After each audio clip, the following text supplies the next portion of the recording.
India unlimited in digital news चॅनलमध्ये सगळ्यांचं स्वागत आहे.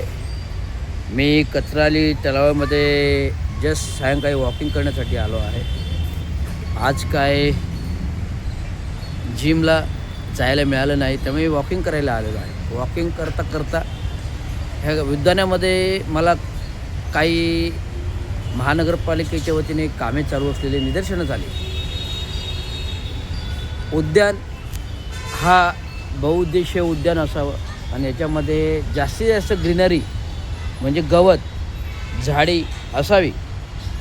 परंतु उद्यान विभागाचे जे काही नामनिर्देशित GR असतील, उद्यानाचे जे काही नामनिर्देशित परिपत्रके असतील, याच्यामध्ये एक मला कळतं की कॉन्क्रिटीकरण करण्यात येऊ नये.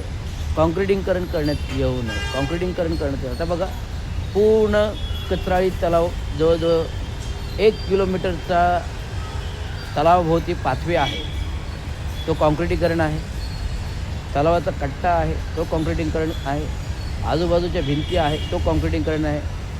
आणि जे मोठमोठाली झाडे आहेत ते मुळापासून पूर्वीपासून फुटपाथला आहेतच, हे दिसतात. ती आपल्याला ही जी झाडं आहेत ते पूर्वीपार आहेत. ही झाडं जी दिसतात ती पूर्वापार जे प्रस्थापित मूळ आदिवासी झाडं आहेत.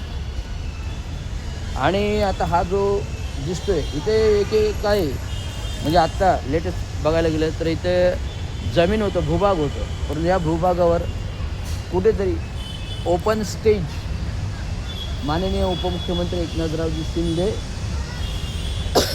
नगरसेविका माजी रुचिता मोरे यांच्या निधीतून, यांच्या पुढाकाराने झालेला आहे. निधी कोणाचा आहे काय आहे हे माहीत नाही. उद्यान विभागाचा आहे, आमदार